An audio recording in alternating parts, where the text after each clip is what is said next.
नमस्कार। मैं naturopathy doctor Reena. आज मैं बात करना चाहती हूँ जो हार्मोन्स की जो दिक्कतें हो जाती हैं। मेनली ये दिक्कतें लेडीज़ में ज़्यादा हैं। छोटी-छोटी बच्चियों में जैसे टाइम-टाइम पे हमारे हार्मोन्स चेंज होते हैं। 10 से 12 साल की एज में, 18 से 20 साल की एज तक, 30 में, 40 में, तो समय-समय पे चेंजेज़ आते रहते हैं बॉडी में। हमारे हार्मोन्स कभी फिर अगर हमारा रूटीन ठीक नहीं है, हमारी दिमागी हालत ठीक नहीं है, किसी टेंशन में है और लाइफ़स्टाइल ठीक नहीं है, तो दिक्कतें आ जाती हैं कि हार्मोन्स कम या ज़्यादा स्क्रीट होने शुरू हो जाते हैं। तो वो कम या ज़्यादा स्क्रीट जब शुरू होते हैं तो दिक्कतें आती हैं बहुत सारी शरीर में, कहीं-कहीं गाँठें बनना शुरू हो जाती हैं। और मेंस्ट्रुएशन में बहुत सारी दिक्कतें आने लग जाती हैं। तो इन सब का फिर हमें लगता है कि हम चलते हैं कि भई दवाइयाँ शुरू कर दी, दवाइयों के सहारे चल रहे हैं और अपने आप को बस रोक के रख लिया। घर तक ही सीमित रहे, बहुत ज़्यादा कहीं आना-जाना नहीं और जी ये दिक्कत हो गई, बस डॉक्टरों के चक्कर लग रहे हैं। तो इससे फिर क्या हुआ, मेंटल सिचुएशन और खराब हो गई। क्योंकि सारा दिन-रात हम वो उस जो दिक्कत हुई, जो बीमारी हुई, उसी के बारे में सोचते रहते हैं। पर ये ठीक नहीं है, ऐसा अपने साथ मत कीजिए। आप बिल्कुल ठीक हो सकते हैं। ये हम वो दिक्कत इसलिए आई क्योंकि हमारा लाइफ़स्टाइल खराब था, किसी घरेलू सिचुएशन के कारण के हम टेंशन में थे, हमारा दिमाग अच्छे से काम नहीं कर रहा था। दिन-रात की किसी चिंता में थे और तो ऑफ़ कोर्स लाइफ़स्टाइल ठीक नहीं था, खाना-पीना ठीक नहीं था और मेनली लेडीज़ पूरे घर का तो ख़्याल रख देंगी, पर खुद के लिए नहीं कर पाती। हमें चाहिए कि हमारा ख़्याल कोई और ही रख दे। ऐसा नहीं होगा, अपना ध्यान खुद रखना सीखिए। जिस दिन आप ये सीख लेंगी, उस दिन ठीक रहने लगेंगी और अपने शरीर से अच्छा साथी कोई नहीं है। सच में कोई नहीं है। तो ये ठीक हो सकता है। सबसे पहले हम इस पे अपने लाइफ़स्टाइल पे काम करेंगे कि भई 2 टाइम मैं घर से बाहर निकलूँ और इतना वर्कआउट तो ज़रूर करूँ कि पूरी बॉडी में पसीना आ जाए। अपने आप को मैं थका दूँ। सुबह 1 घंटा, शाम को 1 घंटा। 1 घंटा नहीं तो आधा-आधा घंटा ज़रूर। उसमें ब्रीदिंग एक्सरसाइज़ भी इंक्लूड करें। वो आपको दिमागी तौर से ठीक रखेगी।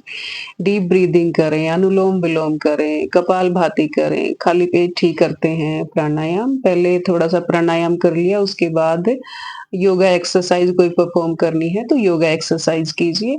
ये एक अच्छा रूटीन आपको आपके लिए हो सकता है, आपको ठीक रखने के लिए हो सकता है।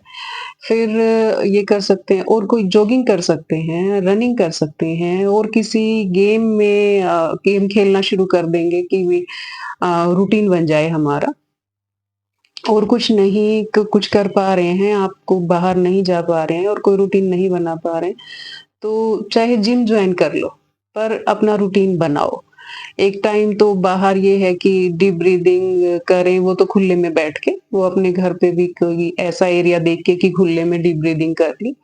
पर एक्सरसाइज़ का रूटीन बहुत ज़रूरी है, अपने आप को थकाना, खुद को पसीना लेके आना, ये बहुत ज़रूरी है। फिर सुबह खाने-पीने का ये ध्यान करें कि सुबह खाली पेट चाहे 2 एप्पल खा लिए, 2 संतरा खा लिए या फिर ये भी नहीं है तो खीरा खा लिए, खीरा खा लो 2 खीरा, तो बहुत अच्छा रहता है। दिन में कम से कम 1 दिन में 8 से 10 गिलास पानी ज़रूर पी लिया। दही भी इंक्लूड करें अपने खाने में। है ना? और मखाने मखाने होते हैं, मखाने भी 1 कटोरी मखाने थोड़े से रोस्ट करके मखाने खा लिए 1 कटोरी। खाना प्रॉपर खाएँ, अच्छे से खाएँ। पहले सलाद खाएँ, टमाटर खा सकते हैं सलाद में, खीरा, ककड़ी जो भी सीज़नल जो सैलेड आता है, तो वो खाएँ पेट भर के। दिन के 2 से 3 फ्रूट ज़रूर खाएँ, 2-2 खाएँ। 2 एप्पल खा लिए सुबह, 2 एप्पल फिर भूख लगी फिर फ्रूट खा लिया, 2 ऑरेंज खा ली। फिर दोपहर जब लंच किया तो अच्छे से प्रॉपर लंच करें। उसमें चावल, रोटी जो भी आप लेते हैं, खाते हैं, खाएँ अच्छे से। शाम का खाना 7 बजे से पहले-पहले खा लें। 7 बजे से पहले-पहले और उस खाने के साथ पपीता ज़रूर खाएँ। पपीता जो जब शाम को खाते हैं और खाना टाइम से खा लेते हैं, आपका पेट ठीक रहने लग जाता है और सारी दिक्कतें धीरे-धीरे आपकी ठीक होनी शुरू हो जाती हैं। तो पपीता भी अपनी डेली डाइट में ज़रूर इंक्लूड करें। हो सके तो रात के खाने के साथ कर लें, डिनर के साथ उसको इंक्लूड कर लें। जो खाना खाना है, उससे पहले पपाया खा लिया नहीं या साथ साथ भी खा सकते हैं, साथ खा लिया। तो ये अगर खाने का रूटीन ठीक करेंगे, लाइफ़स्टाइल ठीक करेंगे, अपना हर रोज़ तो एक कॉन्फिडेंस सा आ जाता है हमारे अंदर और जैसे ही ये शुरू करेंगे, तो पहले दिन से ही आपको ना ये लगेगा कि मैं ठीक होना शुरू हो गई।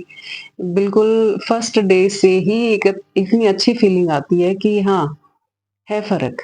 बहुत खुश रहने लग जाएँगे आप और अपनी दिक्कतों से बाहर आने लग जाएँगे।